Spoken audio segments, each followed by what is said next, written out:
1억 7천에서 1억 7천. 한 2억 2천 정도까지는 그래도 네. 가능할 수 있겠다라고 네, 네. 얘기를 해주신 거예요. 네네. 이런 상황이라면 네. 어디에 하는 게 좋을까? 제가 지난주에 상담하면서 네. 제가 해결할 수 없는 분야가 있어서 제가 소장님의 도움을 좀 받고 답변을 고객분들께 네. 드리려고 하는데 네. 오늘은 그 아파트 명까지 얘기하기 좀 그렇죠. 그렇게 네. 하고 이제 지역 정도만 네. 이라도 얘기를 해주시고 나중에 저희 고객분께는 제가 문자로 추천 아파트나 이렇게 좀 말씀드리는 걸로 네. 진행을 하려고 합니다. 네. 일단 제가 지난주에 상담을 했었는데 이분 사연이 어땠냐면은 네. 30대 여성분이세요. 30대 근데 여성. 결혼도 빨리 하셨고 남편분은 이제 나란 일을 하시는 분입니다. 그리고 근데 남편분과는 또 주말 부부로 생활을 하고 계세요. 근데 이제 이분께서 가장이나 마찬가지로 경제적으로 네. 그래서 부모님이랑 동생이 사는 집도 본인이 그 비용을 대고 있고 본인이 사는 집도 본인이 비용을 대고 있고 근데 둘 다 자가는 아니에요. 자가는 아니고 그럼 집이 없는 거예요? 그렇죠. 무주택인 무주택이에요. 거죠. 무주택인 거고 지금 전세자금 대출도 받아놓은 상태인 거고 네. 이런 상태인데 근데 이분의 고민 당연히 네. 안전한 내 집 마련인데 근데 이분께서도 우리가 내 집 마련하려고 할 때 가장 걸리는 게 뭐냐면 내가 살고 싶은 지역은 꼭 돈이 모자라요. 그렇죠.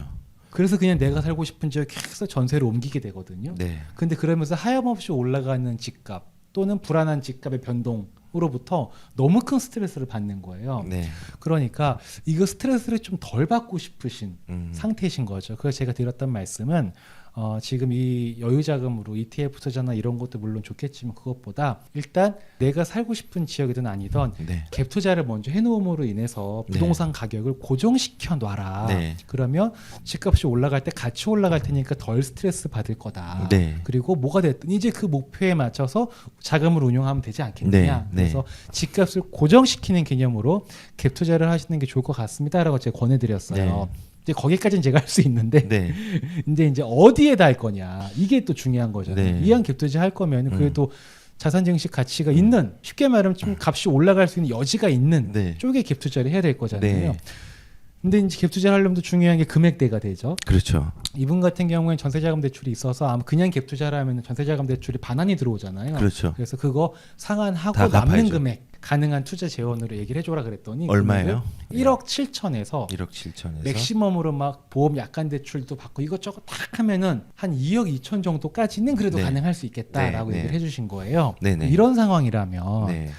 어디에 하는 게 좋을까 이런 고민이 좀 있습니다. 우선은 30대 여성인데 집이 없고 다행히 이제 자금 흐름이 괜찮을 걸로 예상이 돼요. 네, 왜냐하면 소득도 꽤 있으세요. 소득도 있으신데 네. 남편분이 공무원이라고 아까 나란 일을 하신다고 얘기를 했잖아요. 네. 나란 일을 하시는 분이 이제 집을 여러 채를 사면 안 되겠지만 네. 지금 기조에서 한 채는 반드시 필요한 거니까 네. 상관이 없으니까 집을 사는 게 맞을 것 같고요. 네.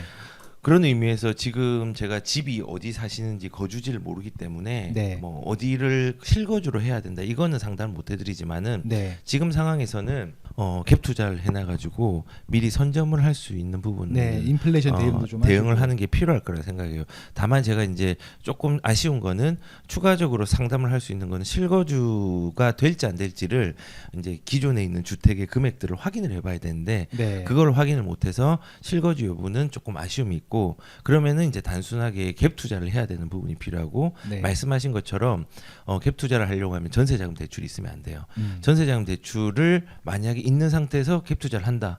그러면 어떻게 되느냐? 전세자금 대출 상환이에요. 그쵸. 회수가 돼요. 네네. 그렇기 때문에 전세는 상환을 하시고 그거 남은 게 1억 7천에서 2억 2천이 네, 대출로 상환을 하시고 네. 남은 게 1억 7천에서 그러면 일단은 진보하는 대로 가야 돼요. 가격 상승이 가격 상승이라는 가능할 게 수 그렇죠. 있는. 맞습니다. 그 가격 상승하다는 건요. 저는 늘 얘기하지만 얼마 오를지 어떻게 알아요? 그렇죠. 아무도 몰라요. 네. 그거 알면은 또 말하지만 사기꾼입니다. 사기꾼입니다. 네. 하락을 정확하게 예측하면 사기꾼. 사기꾼입니다. 그리고 상승에 얼마가 된다 이걸 알면 사기꾼. 사기꾼이지. 맞습니다. 사기꾼이에요. 그래서 네. 저는 이걸 얼마 오른다의 어떤 것들을 진단하는 것보다요. 네.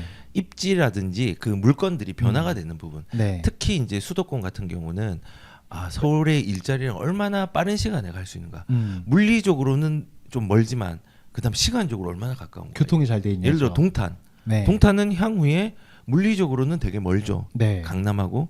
근데 이제는 동탄역에서 삼성까지 22분밖에 안 걸려요. 네. 그리고 걔가 차량도 120량이에요. 음. 120개 정도가 배치가 되어가지고 사실은 기존에 있는 뭐 KTX나 이런 수준이 아니라 진짜 교통수단을 이용할 수 진짜 있고 지하철처럼. 환승도 되고 네. 다만 가격이 조금 비싸죠. 음. 네, 그거는 흠이지만 대심도라서 깊이 들어가고 가격은 좀 비싸지만은 네. 괜찮아요. 그래서 그런 식으로 물리적으로 먼데 시간은 가깝다. 네. 그럼 가격이 오르는 거예요. 그리고 그 동네는 또 공원이라든지 이런 부분도 경부고속도로도 이제 지하화시키고 하고 하잖아요. 네. 그래서 그런 변화들이 있는 거. 그다음에 재건축이라든지 뭐 재개발이라든지 이런 게 있는 것들, 네. 가능성 있는 것들 그런 거 위주로 가는 거고 서울은 뭐 이제 이 돈으로는 못 가니까 네. 경기도나 인천 쪽으로 가야 되는데 네. 이 정도 규모면요.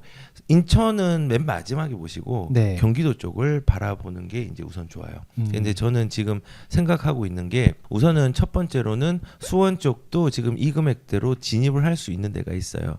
근데 이제 다만 제가 여기서 어느 아파트가 좋다라고 얘기는 할 수 없지만요. 네.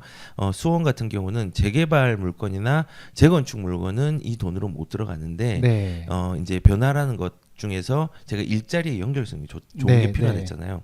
일자리 연결성 좋고 기존의 수요와 인프라가 좋은데 막 물건 자체가 변하는 게 있어요. 입지는 그대로인데. 네, 네. 그런데 이제 수원은 입지 가치는 높아요. 네. 경기도에서 제일 인구가 많은 데가 어딘 줄 아세요? 수원. 너무 빨리 단말했나? 원래 광역시 하려고 막 추진도 하고 그랬다고 네, 했던 거 120만이에요. 120만. 네. 경기도 31개 시군 중에서 제일 인구가 많은 데가 수원 120만.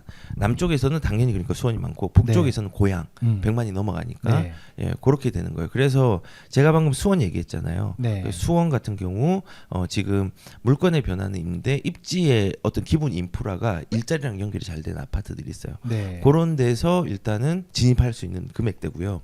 그리고 이제 그 위에 보면 의왕이라는 동네가 있어요.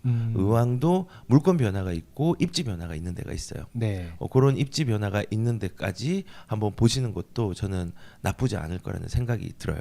그래서 일단은 의왕 쪽하고 이제 수원 쪽 괜찮고요. 그리고 조금 이제 서쪽으로 가버리면은 시흥이라는 동네가 있어요. 경기도 시흥. 예, 경기도 시흥. 경기도 시흥에도 이 돈으로 갭 투자를 할 수 있어요. 네. 그리고 거기에는 물건의 변화는 이제 잠재성 매우 큰 아파트들이 있어요. 예를 들어서 제가 불패라고 생각하는 게 입지가 나쁘지 않다면 주공 아파트의 5층 이런 거는 가능성이 매우 커요. 근데 그런 거 너무 오래 걸리는 거 아니에요? 오래 걸리는 게 중요한 게 아니에요. 우리가 이런 거예요. 지금 재건축이 끝까지 되었다. 네. 그러면은 제일 좋죠. 네. 근데 너무 시간이 많이 걸리잖아요. 네. 근데 이게 행정 절차를 거친다. 네. 예를 들어 지정이 되었다. 현수막 붙죠. 나 안전 진화이 됐다. 현수막 붙죠. 뭐 이런 식으로 계속 이제 네. 행정 절차들이 이제 거쳐지는 거예요. 그러면서 가격 변경이 이제 움직여지는 부분이 있거든요. 그래서 그런 걸 보면서 가고 젊은 사람은 오래 기다려도 되죠. 그렇죠. 젊은 분들. 네, 그리고 네. 30대니까. 네. 그리고 나이가 은퇴를 다가가고 있다. 그러면은 조금은 이제 끝까지 가는 것보다는 조금 중간 중간에 그 행정 절차를 봐야 되겠죠. 그래서 시흥 그리고 이제 북쪽으로 가면은 이제 고양시가 있죠. 고양시, 일산과 일산뿐만 아니라 고양시 내에서도 일산뿐만 아니라 일부 지역에서 또 들어갈 수 있는 데가 있어요. 예, 행신동이라든지 이런 데가 좀 들어갈 수 있단 말이에요. 그래서 행신동 같은 경우는 이제 그 옆에 능곡 촉진지구가 있는데 네. 그 촉진지구 바로 가까이에 있는 아파트 중에서 이제 좀 소형이지만 그거는 2억대 정도로 갈 수 있는 데가 있고요. 되게 많네요. 네. 그리고 거기 같은 경우는 뭐가 좋냐? 대곡 역세권 GTX A 노선하고 연결되는데요. 네. 그리고 그 연결을 뭐가 연결시켜 주느냐? 그 능곡지구 바로 옆에 보면은 서해선이 있어요. 네네. 소사 원시선. 네. 그거랑 바로 연결해 가지고 갈 수 있으니까 거기도 틈새가 될 수 있고요. 일산도 많아요. 백석 쪽에 있어요. 대곡하고 한 코스 거리. 그리고 주엽 쪽에서 역하고 먼 데서도 일부 소형 평수 가능하고요. 그다음에 일산 신도시가 아닌 위쪽 지역에도 네네. 투자할 수 있는 데가 있어요. 파주 이런데요? 파주 말고요. 일산 신도시인데 일산의 구도심처럼 있는 데가 좀 있단 말이에요. 그래서 신도시는 아니지만은 네. 신도시에 바로 붙어 있는데 거기도 호재가 좀 있어요. 그래서 되게 많네 진짜. 그래서 이런 식으로 접근을 하시면 돼요. 어. 근데 이제 제가 보편적인 상황만 알려드렸고 제가 지금 지역들을 이제 서쪽하고 남쪽하고 북쪽까지 내려왔는데 네. 그 이유가 뭐냐면요. 동쪽에는 이 돈으로 들어갈 데가 없어요. 많이 없어요. 동쪽이라면 뭐 네. 하남이나 이런데 구리도 되게 많이 올라서 갭 차이가 지금 많이 벌어진 상태예요.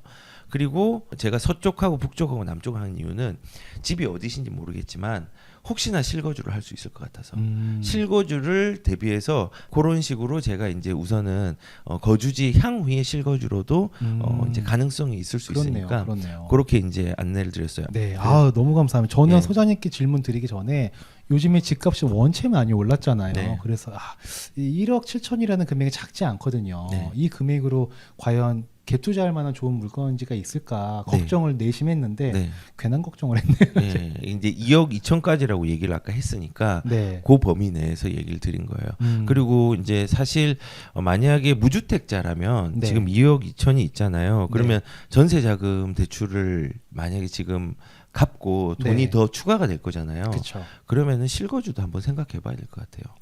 왜냐하면 대출이 되니까 주택담보대출이 되니까. 근데 지금은 안 되죠. 네. 안 되니까 뭐 지금 애매한 시기긴 해요. 왜냐하면은 주택에 대한 총량들이 12월에는 거의 이제 셧다운이 될 것 같고 그렇죠. 내년은 DSR이 적용이 될 것 같고 그렇죠. 하니까 지금 바로 대출을 받을 수 있는 은행들을 찾아가지고 빨리 실거주로 전환을 시키고 그 다음에 보금자리론이라든지 네. 보금자리론은 안 되겠다.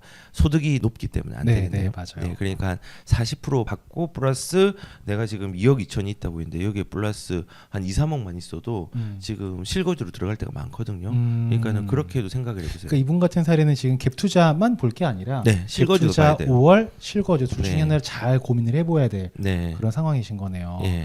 아 좋습니다. 제가 이제 더 이상 그 고객분의 상황을 말씀드릴 수 없고 또 네. 소장님께서도 입지에서 또 세세한 아파트 단지나 이런 것까지 말씀 못 드려서 네. 죄송하긴 합니다만 그 양해를 부탁을 드리고 네. 다음번에 제가 한 번 더 말씀드릴 음. 테니까 그때는 좀 이렇게 네. 부탁을 드리겠습니다.